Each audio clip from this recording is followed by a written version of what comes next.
Now it's about minus 25 degrees Celsius or something like that.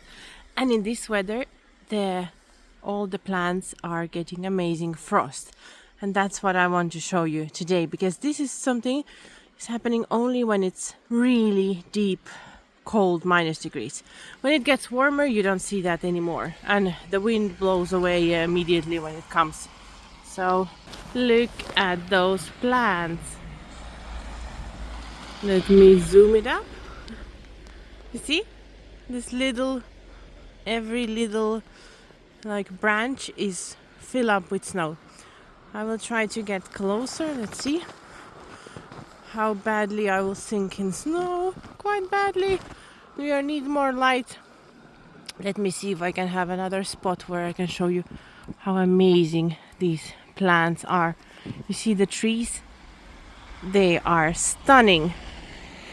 Why I'm filming in the dark? Well, it's 2:30 actually only, but polar night is the time when it's dark most of the time. This is so magical when it's so cold. Look at those. It's amazing. This kind of art, I think no people can ever make it better. This is nature in its perfection.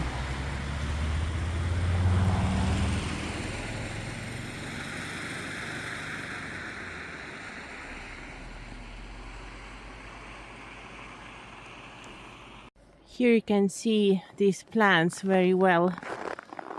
You see how beautiful they are.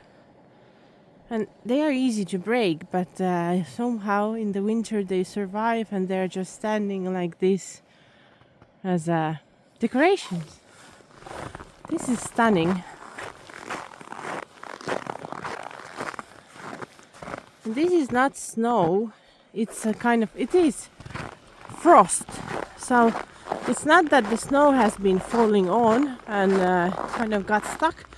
It's these little obstacles that are flying around in the air, and they get this crystal kind of construction, so they stick together. So it's not just snowfall, it's some kind of unusual structure. So if I will try to now touch it, see, it's falling off, but it's having this kind of solid structure. Because if the snowfall would be on the plants, it would be only on the top. But you see, it's also underneath. So that's something that it's been frost from the air around. And when it's like this minus, any kind of humidity gets stuck on the everything basically. On the plants, on the houses, on the cars. So these very low minus degrees, it's very dry air here. Even though we are kind of nearby coast, 10 kilometers only, but still it's minus degrees are coming with the, I don't know how to explain that, but it's usually very dry. And any kind of humidity gets stuck. So we don't have humidity in the air because of these low minus degrees. So that kind of field of plants we have here. It's pretty cool. I like it. I am now officially in the park, so this is like our like a neighborhood, and this is our park. We still have Christmas tree. It's like only 10th of January. And if you, I don't know if you see, no, camera doesn't see, I see it with my naked eyes. There's northern lights. And this is like, oh, cool, yeah, nothing special, keep going.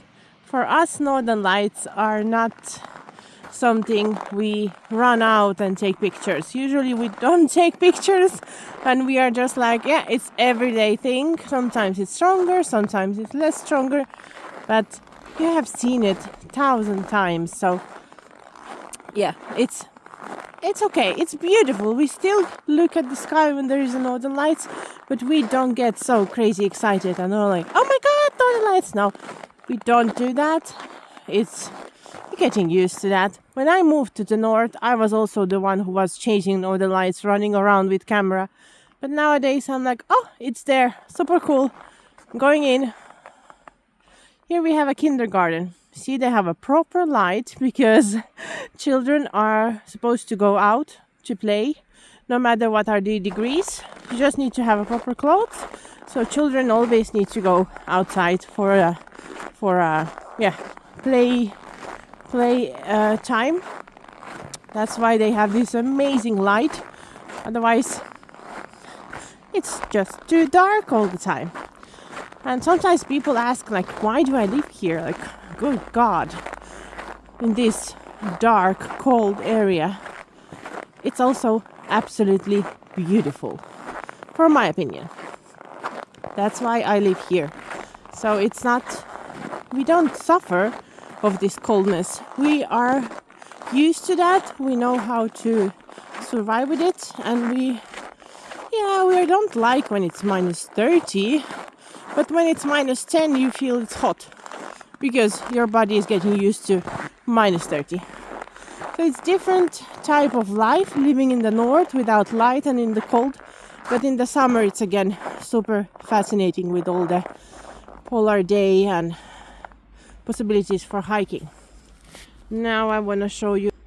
Yeah, you see, this one used to be dark blue. Yeah, you see, and now you understand why I'm wearing all that stuff around my face. And I do have like special cream that the skin doesn't get so badly dry, because these minus degrees are not drying skin quite well. But you see how beautiful I am now, like almost like an ice queen. Well, even the eyelashes, you see why we don't use makeup in the north? Because of that. When that starts to melt, you will be looking like a panda.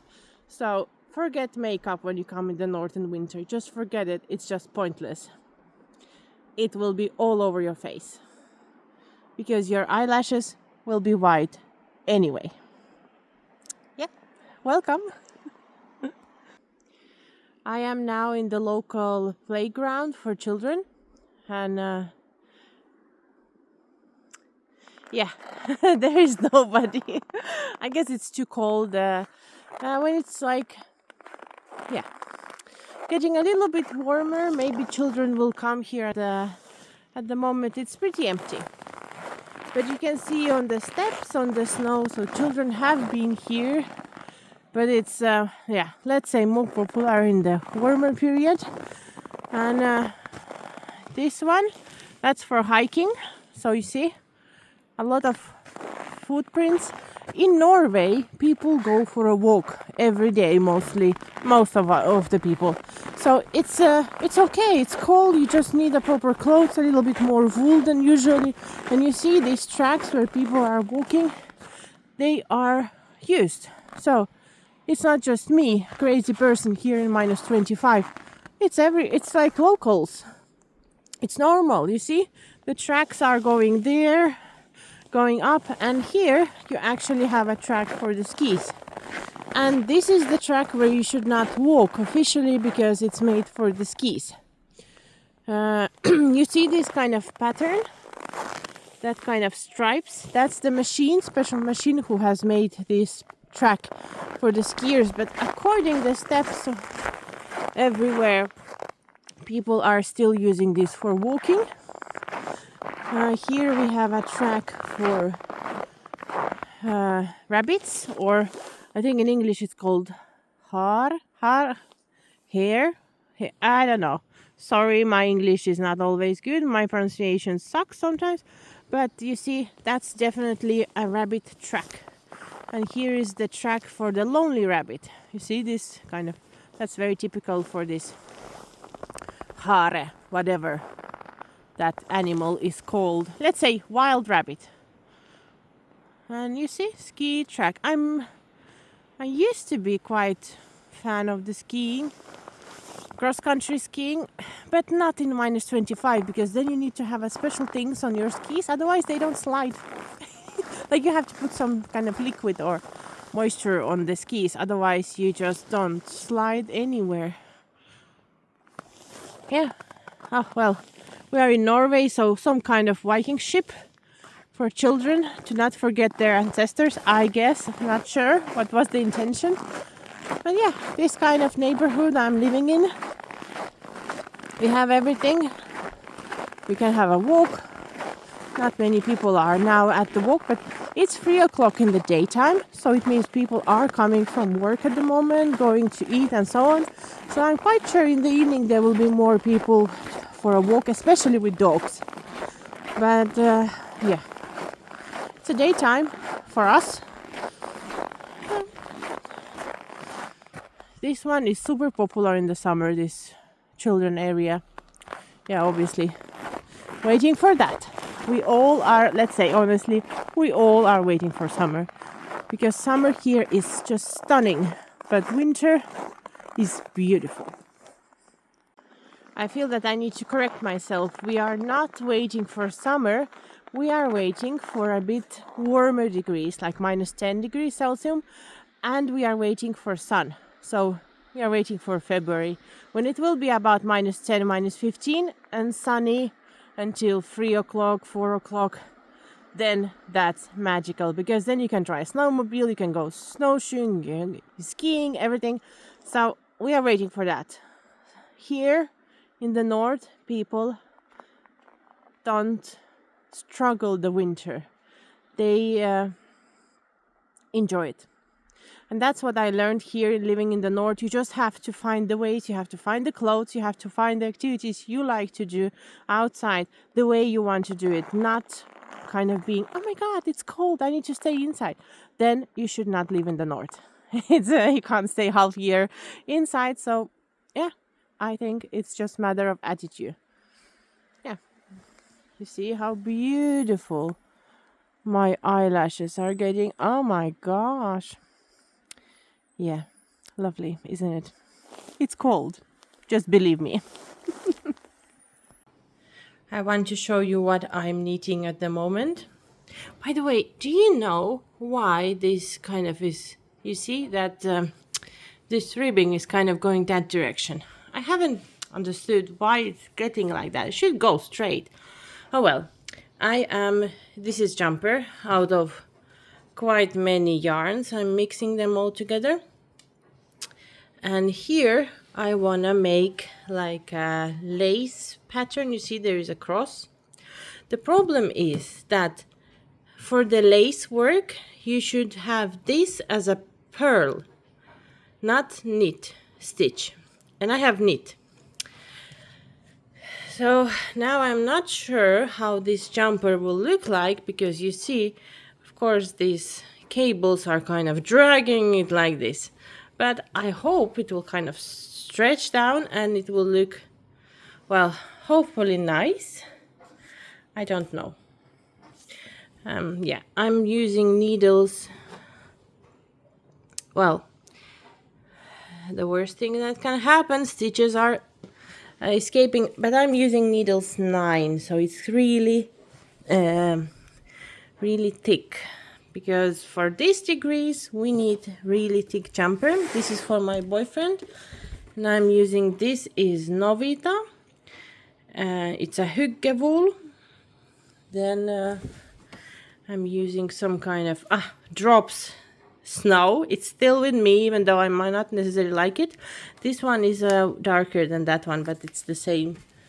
And then I'm using strand of some kind of 100% wool. And the most important that I took for this jumper is this one, brushed alpaca.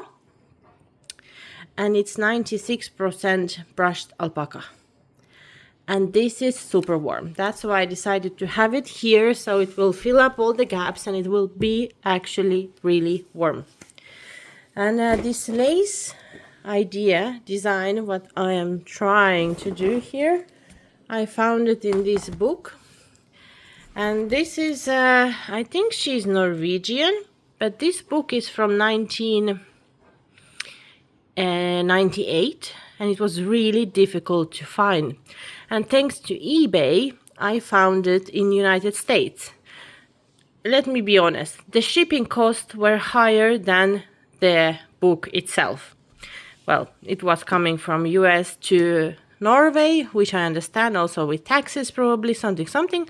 But I'm super happy to get this book. Because exactly here I took the idea of this this kind of decoration. So that's what I'm trying to do now on that jumper. But you see, normally, oh, it's reflection, sorry. Normally in the lace pattern you should have a pearl stitch as a background, so these cables are coming out better. But in my case I made decision to make that just while knitting. Yeah.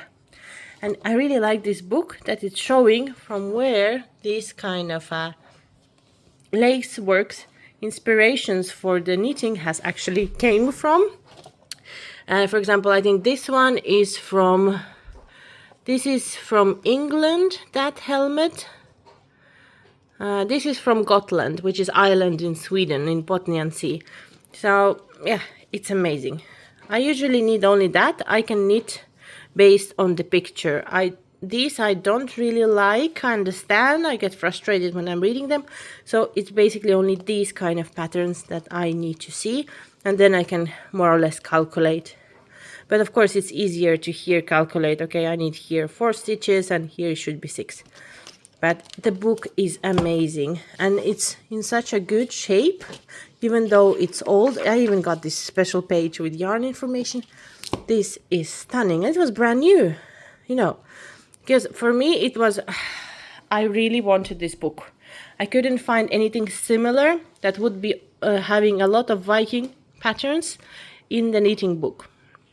So this one was, oh my god, when I found it, I'm like, I don't care how much the shipping cost will be, just I will buy it. Because that's my favorite, because I love cables, but I love cables with some kind of history.